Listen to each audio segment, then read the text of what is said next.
It's in the nature of the video game industry for some games to succeed and some to fail, but there are some games out there that break the mold entirely and instead become legends. This is the story of one such game, its rocky path of development, and how it was reborn from the ashes.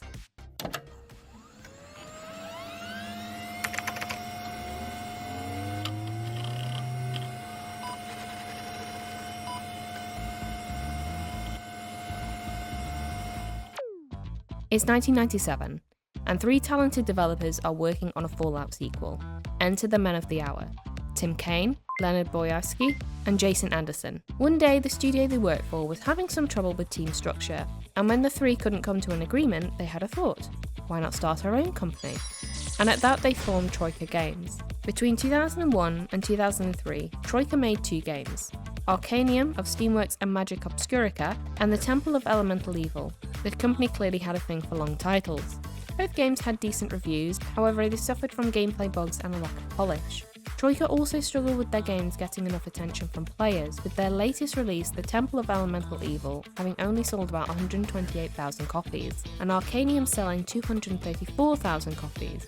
The company needed something bigger, and it was essential they hit a home run on their next game. And this is where Vampire the Masquerade Bloodlines stepped into the spotlight. Troika wanted to create something inspired by World of Darkness, a series of role-playing tabletop games, and while it had a niche audience, Troika thought it had potential. With Activision secured as a publisher and an ambitious team of 32, they began work. But here's where things started to go wrong. From the start, development had problems. The team struggled with not having enough resources and were even left without a producer for almost an entire year. That's like sailing a boat without a captain. Eventually, Activision appointed David Mullick to fill the role.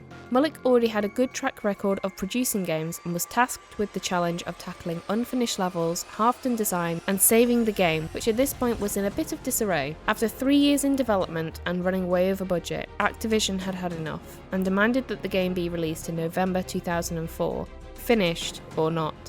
A poor decision from Activision, however nobody could predict what 2004 would really bring. Let me set the scene.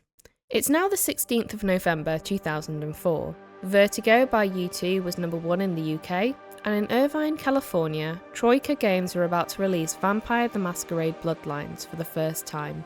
Nerves were running high, and for a good reason. You see, 2004 is widely considered as one of the best years for video games, with businesses enjoying record sales and huge titles making their debut.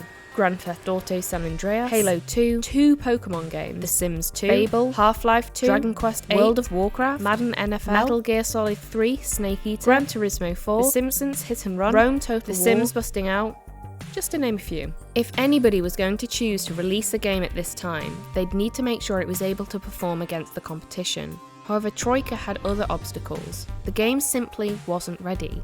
And due to running out of time, the business had no choice but to release the game unfinished due to pressure from Activision. To make matters worse, Troika weren't allowed to release their game until Valve had unveiled Half-Life 2. This constraint led to both games hitting the public on the same day. The game Troika had poured their heart and soul into was thrust into the ring against a giant, and it never stood a chance.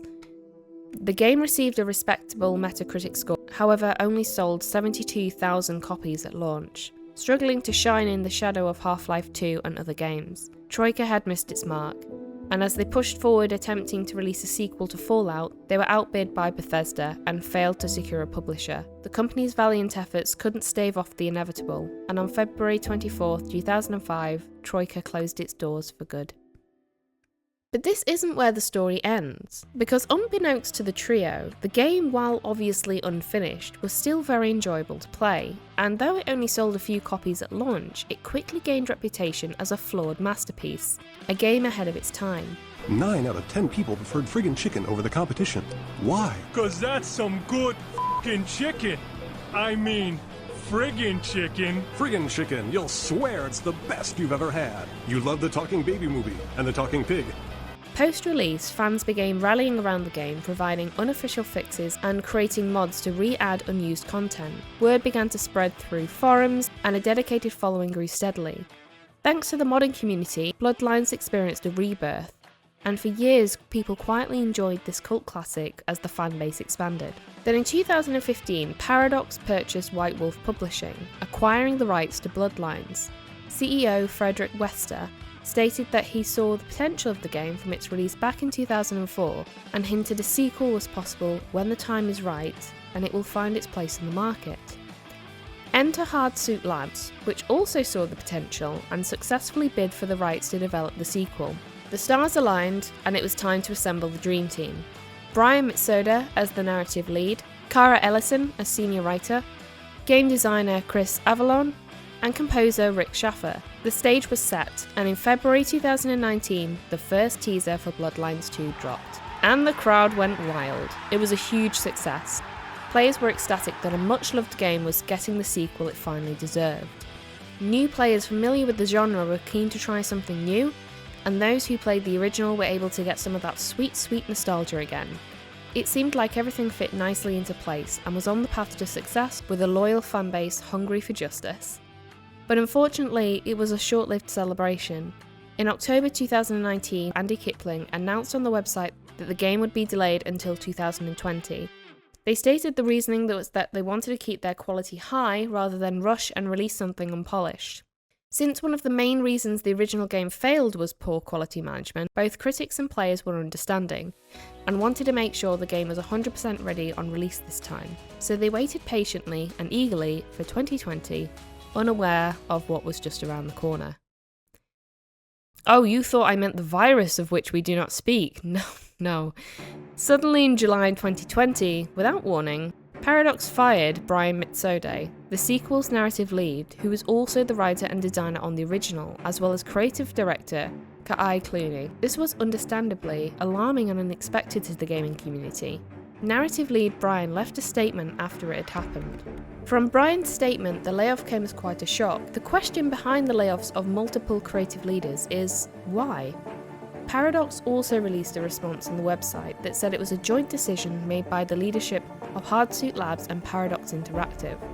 When you compare the two, Mitsoda's response contradicts Paradox. While it's not odd for developers to leave to go on to other projects, it is very unusual for a creative lead, and multiple ones at that, to suddenly be laid off unless development wasn't going the way Paradox wanted, or if there were severe creative differences. We still don't know the true reason why Paradox made the decision to lay off key leads for the game, but its decision would be the first announcement in what turned out to be a very peculiar development timeline. Then only 1 month later it was announced that the game would be delayed yet again, this time to 2021.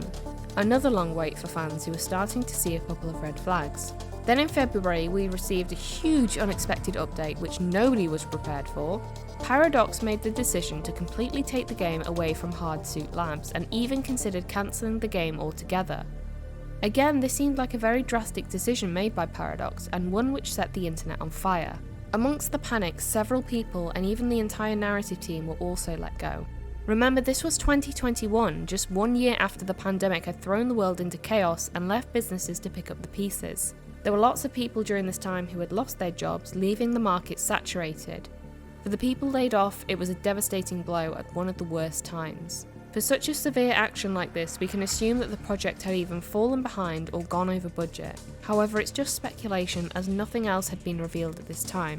For a while, fans were left in limbo. As excited as players were for the game before, it looked like it was all going to be lost again. But then we had another surprise, where it was revealed that the game hadn't been abandoned. Instead, it had been picked up by the Chinese Room, who were rebuilding it with different gameplay mechanics and RPG systems. That's an odd choice for a studio, I hear you say. Well, yeah, it is. For the uninitiated, the Chinese Room are a studio based in Brighton in the UK. They've had some good success with releases such as Dear Esther, Machine for Pigs, Little Orpheus, and Everybody's Gone to the Rapture. However, amongst the success, there's something glaringly wrong here that you've probably already noticed. The studio has never been responsible for producing an RPG anything close to Bloodlines 2, which makes you wonder how they won the bid in the first place. Since the company transfer, worry has spread amongst the community about what the future of the game would be with a new studio responsible for its success. In February 2024, the Chinese Room revealed the first gameplay trailer. After such a hairy development period, fans didn't really know what to expect.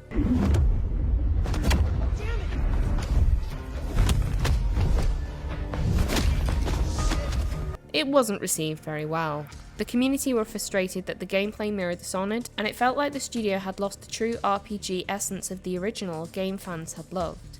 It seemed like combat was favoured over the story, which is what made the game unique in the first place, and this is clear if we look back to previous trailers and compare. There's also the matter of my favourite subject. Over the years, the Chinese Room has given us little nuggets of information about Bloodlines 2, including the different clans you'll play as. However, the studio also revealed that there'll be 4 clans at launch, with 2 as part of a DLC.